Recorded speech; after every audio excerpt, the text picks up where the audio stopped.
بالحديث عن الارتجال، حضرتك دايما اتكلمت عنه كذا مرة دلوقتي، واتكلمت عنه في الندوة اللي كنا فيها.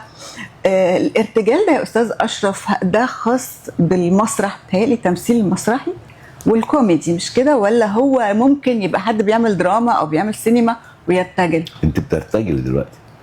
انت دلوقتي ايوه انا برتجل. أيوة. ده السؤال مكتوب قدامك. لا مش مكتوب. ايوه تمام. هو ده اسمه ارتجال. ينفع في المسرح وفي الدراما وفي السينما. تخيلي انت في يوم وعندك ميعاد في شغلك، وجيتي على الشغل لقيتي مديرك اللي اخرك يا سالم. ارتجل بقى. تمام. بصي، اول ارتجال احنا كلنا اتعلمنا الارتجال منين؟ من الكذب. ده اول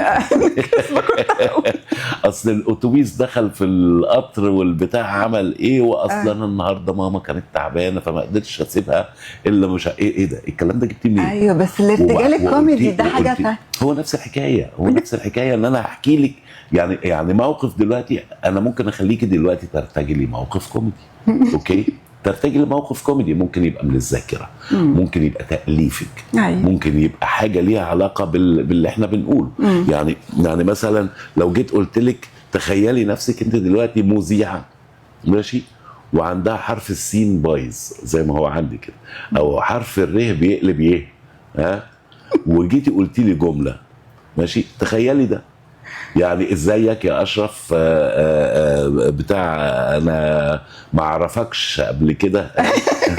ايوه هتلاقي بتقولي اليه ازاي، او بتقول اوكي ده اسمه ارتجال. هتلاقي انت بتفكري في كلمات فيها حرف الر. لا، اشهر حاجه في حرف الر دي اللي هي ايه؟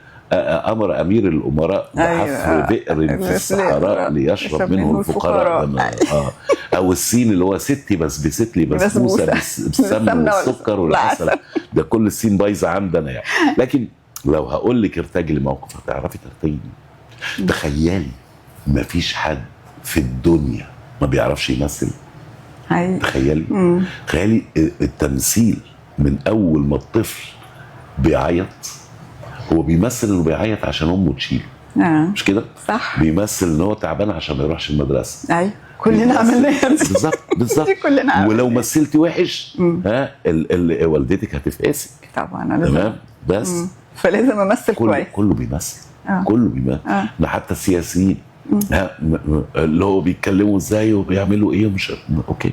وده نوع من انواع التمثيل، ولازم يوصل اداؤه بشكل معين للسياسي الاخر عشان ياخد نقط معينه في اللي رايح يعمله. بس يمكن بقى السياسيين ما بيرتجلوش. بالعكس.